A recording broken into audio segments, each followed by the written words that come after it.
All right, these are not in any particular order. Don't force me to rank these, please don't. All right, the first book is actually the only one that I don't have to physically hold here with me today because I borrowed it from a friend when I read it, but I loved it, and it is The Last Mrs. Parrish. And I figured it'd just be easiest to read the back of each book and then share some of my thoughts and why I loved it so much after that. Amber Patterson is fed up. She's tired of being a nobody, a plain invisible woman who blends into the background. She deserves more. A life of money and power like the one blonde-haired, blue-eyed goddess Daphne Parrish takes for granted. To everyone in the exclusive town of Bishop's Harbor, Connecticut, Daphne, a socialite and philanthropist, and her real estate mogul husband Jackson are a couple straight out of a fairy tale. Amber's envy could eat her alive if she didn't have a plan.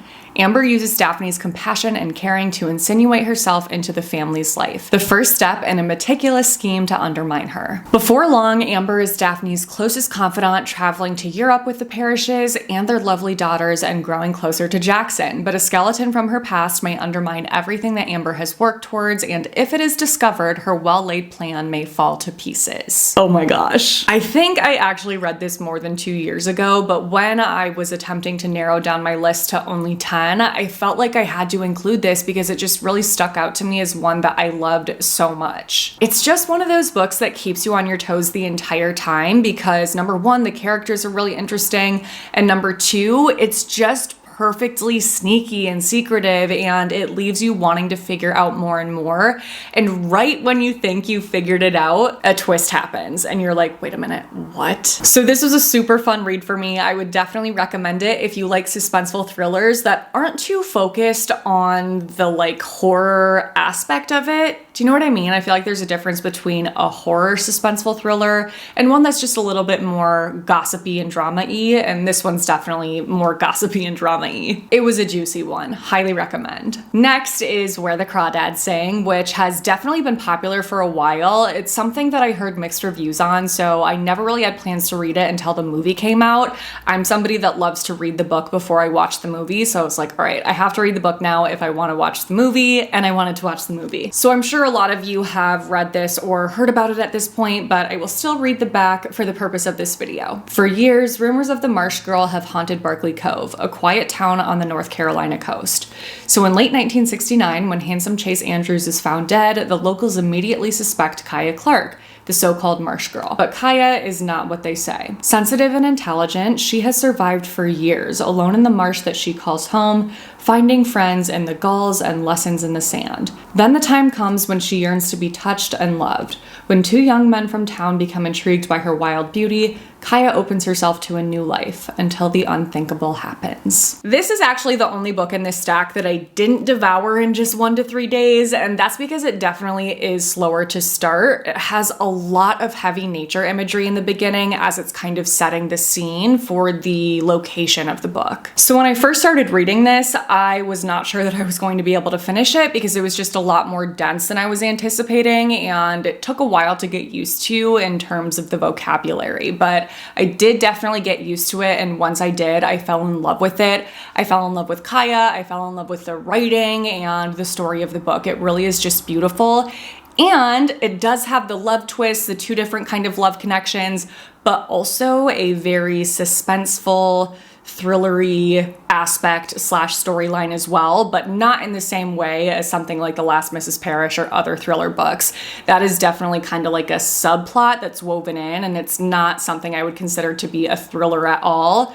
But there's that in there too to keep it interesting. So if you can get past the dense, heavy nature imagery and the vocabulary at first, I think it's totally worth it. Again, it's a really beautiful story, and I am so glad that I read this before I watched the movie. I think that this is much better. Next, we have the book that I read most recently, which is Carrie, Soto is Back. Carrie Soto is fierce, and her determination to win at any cost has not made her popular. But by the time she retires from tennis, she is the best player the world has ever seen. She has shattered every record and claimed 20 Grand Slam titles, and if you ask Carrie, she is entitled to every one. She sacrificed nearly everything to become the best, with her father Javier as her coach. A former champion himself, Javier has trained her since the age of 2. But 6 years after her retirement, Carrie finds herself sitting in the stands of the 1994 US Open, watching her record be taken taken from her by a brutal, stunning player named Nikki Chan. At 37 years old, Carrie makes the monumental decision to come out of retirement and be coached by her father for one last year in an attempt to reclaim her record. Even if the sports media say that they never liked the battle axe anyway, even if her body doesn't move as fast as it used to, and even if it means swallowing her pride to train with a man she once almost opened her heart to, Bowie Huntley. When I first saw this at Barnes & Noble, I read the inside cover and put it back down and walked away. I was like, that's not gonna be for me. I just don't really care about sports. If you can believe it or not, I'm not, really a sports kind of girl. But I saw that it had really good reviews on Goodreads, so I was like, I'm gonna give it a chance. I'm going to test it out, do something a little bit outside my, normal typical genre of reading, and I am so glad that I did. Even if you're somebody like me that just does not care about sports, doesn't know anything about sports, I promise that this will still suck you in. This made me feel like I was literally watching the tennis matches happen. It was so good, and Taylor Jenkins Reid has a way of making her characters and the story feel so real that every time I read one of her books, I literally pick up my phone to Google the characters to try to learn more about them because I'm so invested in them in the story, and then I have to remind myself that it's not real. And just like the other two books of hers that I have in this video, this one made me cry. All of her books end up making me cry. They're just so freaking good and heartfelt, and this is just such a powerful, inspiring story.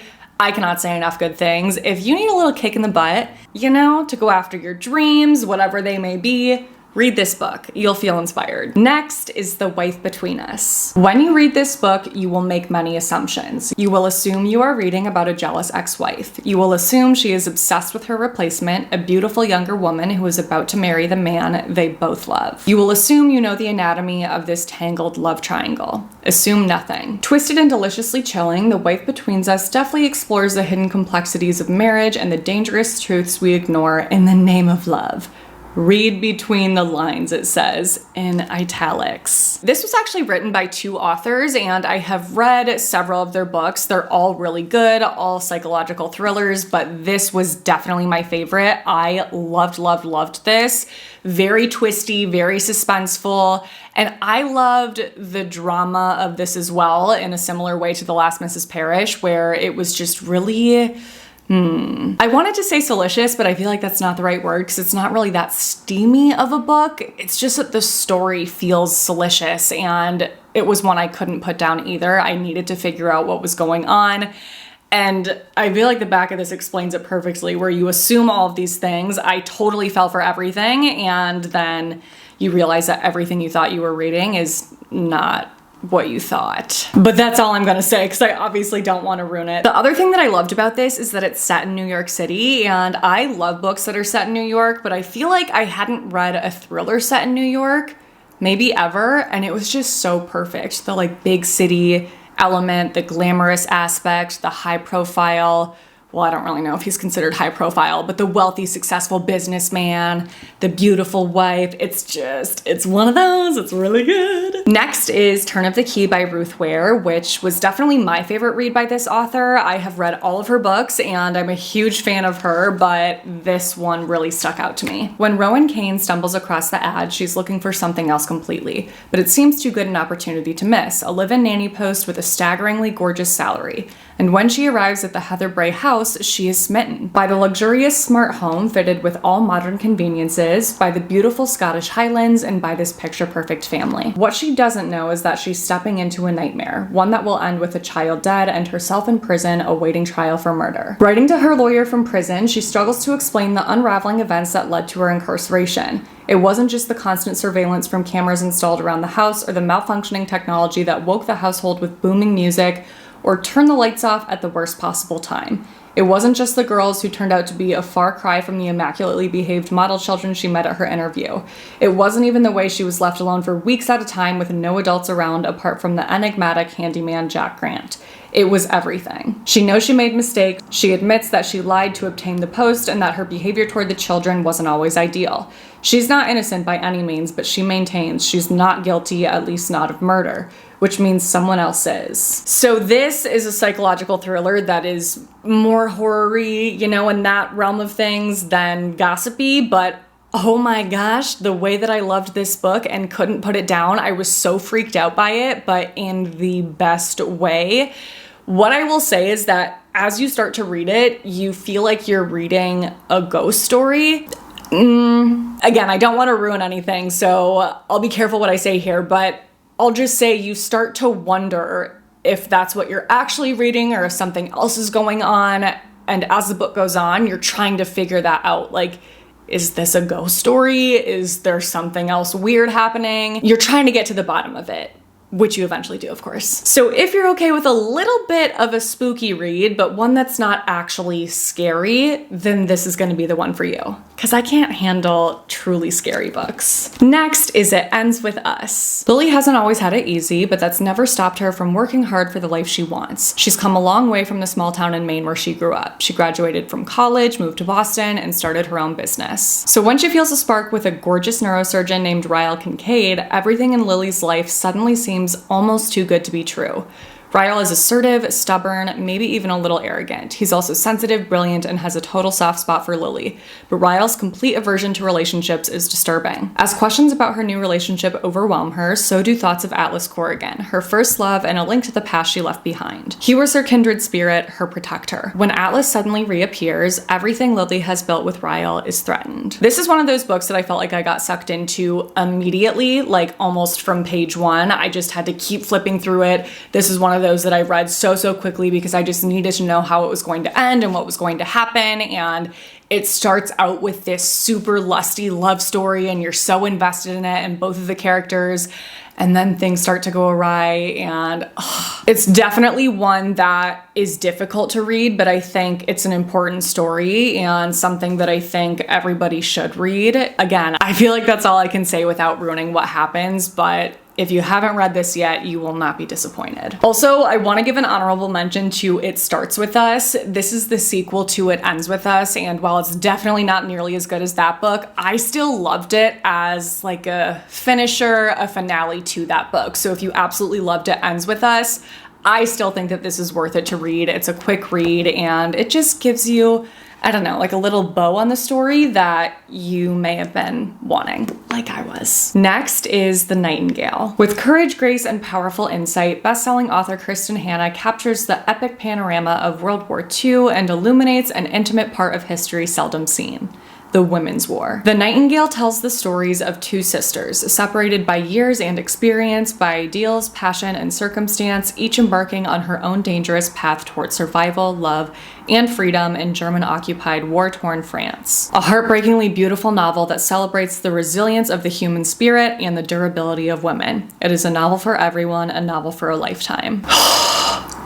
When I first saw how long this was, look at this. How many pages is this? It's like 570 pages. Oh my goodness. Yeah, I was like, no way, that is insane. But it went by so quickly. It's so worth the longer read. It won't feel long when you're reading it because the story is exactly how they described, heartbreakingly beautiful. This is also difficult to read, but in a very different way than It Ends With Us. But again, one that I think is so important, and I have chills thinking about this book. The tears that I cried over this, it just has so much meaning. It really was so beautiful. Wait, I was gonna say, I swear that they were turning this into a movie. It says soon to be a major motion picture. Did that ever happen? Next is Daisy Jones and the Six. Daisy is a girl coming of age in LA in the late 60s, sneaking into clubs on Sunset Strip, sleeping with rock stars, and dreaming of singing at the Whiskey A Go-Go. Her voice is getting noticed, and she is the kind of heedless beauty that makes people do crazy things. Also getting noticed is the Six, a band led by the brooding Billy Dune. On the eve of their first tour, his girlfriend Camilla finds out she's pregnant, and with the pressure of impending fatherhood and fame, Billy goes a little wild on the road. Daisy and Billy cross paths when a producer realizes that the key to supercharged success is to put the two together. What happens next will become the stuff of legend. So this is the first book that I read by Taylor Jenkins Reid, and I thought it was real up until like halfway through the book. This is the first one where I was Googling like crazy. I'm like, I want to hear their music. Oh my God, I want to watch videos of them. Why can't I find anything on this band? I'm so confused. And then I realized it wasn't real, and I was devastated. What's really unique about this book that I think made it so special is that it's written in interview form. So you get little snippets from Daisy and all of the band members, and then the story is told through all of their interview snippets, which is another reason why it feels so real. But oh my gosh, the way that I could not get over this book. I really love stories about up and coming bands in this time period, especially the whole LA scene at this time.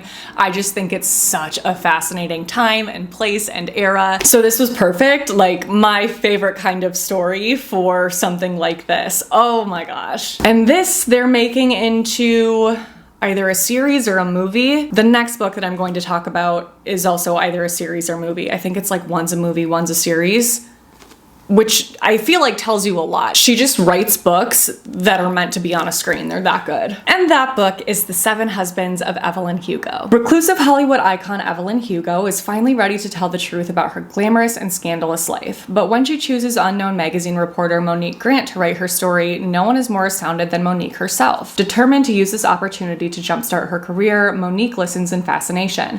From making her way to Los Angeles in the 1950s to leaving show business in the 80s, and of course, the 7 husbands along the way, Evelyn unspools a tale of ruthless ambition, unexpected friendship, and a great forbidden love. But as Evelyn's story nears its conclusion, it becomes clear that her life intersects with Monique's own in tragic and irreversible ways. From the second I picked up this book, I was not able to put it down. I read this, probably a couple months before I moved away from Minneapolis to Chicago, and I have memories of reading this. I was walking around Minneapolis reading this. I was like, I need to get fresh air and get some steps in, but I can't put this down. So I literally was reading while I walked, like Belle. And this book made me realize how much I love reading about the old Hollywood era. I feel like it was just so glamorous and special and something that's totally different from what Hollywood and LA is today. It was so freaking good. And I cried my eyes out at the end of this one too. And in the middle. Daisy Jones made me cry too. Taylor Jenkins Reid, what are you doing? Something good. And last, but certainly not least, we have Verity. Lowen Ashley is a struggling writer on the brink of financial ruin when she accepts the job offer of a lifetime. Jeremy Crawford, husband of best-selling author Verity Crawford, has hired Lowen to complete the remaining books in a successful series his injured wife is unable to finish. Lowen arrives at the Crawford home ready to sort through years of Verity's notes and outlines, hoping to find enough material to get her started. What Lowen doesn't expect to uncover in the chaotic office is an unfinished autobiography Verity never intended for anyone to read. Page after page of bone-chilling admissions, including Verity's recollection of the night their family was forever altered. Lowen decides to keep the manuscript hidden from Jeremy, knowing its contents would devastate the already grieving father. But as Lowen's feelings for Jeremy begin to intensify, she recognizes all the ways she could benefit if he were to read his wife's words. After all, no matter how devoted Jeremy is to his injured wife, a truth this horrifying would make it impossible for him to continue to love her. I just got chills reading that in a different way. This was another one that I read while I walked because I simply could not put it down until I figured out what happened. What the even heck? This is the best thriller I've read in the longest time. What word? They said bone chilling, right? Yes, bone chilling, eerie, creepy. It almost feels like you're reading a ghost story because it just gives you the heebie-jeebies. There's like these disturbing elements, but not in like a gory horror way at all.